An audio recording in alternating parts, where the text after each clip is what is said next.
Yo, what's up, guys? Seasonal Talk Sam here, here to bring guys my episode 2 review of Zetman. And, woo, what an episode. Oh, and especially the end was just, the end of the episode was just unexpected. At least in my opinion, but then again, this is a setting, so I would think something like that would have happened eventually, but I didn't think it would come this soon, but, yeah, so anyway, we're introduced to an older, not Kanzaki, well, yeah, Jin, Koga, and Konoha. And I believe Jin and Koga are probably like in their early 20s, and Konoha is probably like 16 or 17. So Konoha is still helping out people by providing free food to the homeless folk. Even though I don't know why, but I've kind of got a kick out of those two homeless guys just going at each other. But luckily, Jin stopped them, and that was the first. And just Konoha just had a mini orgasm because it's been years since she's last seen Jin, and I believe it's implied that she obviously has a crush on Jin. But and then you had that Koga ceremony where I believe Koga was being congratulated for some award. I believe for some award or something.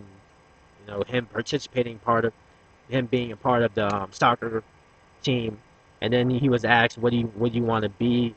What do you want to be? And he was like, I want to be a hero of justice. And some people just laughed, mainly because I believe that they don't think he's up to that. So, but yeah, and then we're introduced. Well, not really. Well, we were introduced to Yama, Koga and Konoha's grandfather first episode, but yeah, Konoha sees her grandfather and sees her grandfather, and she immediately just has this flashback where it would seem she was getting beaten by her grandfather when she was younger. Um, so yeah, that was pleasant. Um, but yeah, but I personally think she did get beaten by her grandfather because she just looked completely her face kind of looked a bit pale at when she first saw him. So, but maybe that's just my hunch. Um, and then that scene where Jin and Koga meet up, and then this is where I just kind of lost a little bit of respect of Koga from. I lost a little bit of respect from Koga, um, mainly because like his plan was to just leave the mother for dead, and Jin was like, "What is wrong with you?" So he pretty much puts the kids in the same bed the mother was in, and you know just pushes them down the 8-story building. And he was like, and then Jin not Jin, and then Koga was getting all bitchy about saying why didn't you follow my plan? He was like, if they die from falling from through the 8-story building, then they'll die together instead of having the mother die and the kids still being alive, despite the fact their mother is gone. So and luckily the family makes it out alive, despite the fact they pretty much fell through an 8-story building. Um, but yeah, and then also just Koga didn't do shit in the building because pretty much, and he pretty much escapes the the, the fiery building without doing shit, and he pretty much left Jin alone in the fiery building in the burning building to fight off that fire player, which that's where he first. I would think that was his first time going to his whole Zet mode,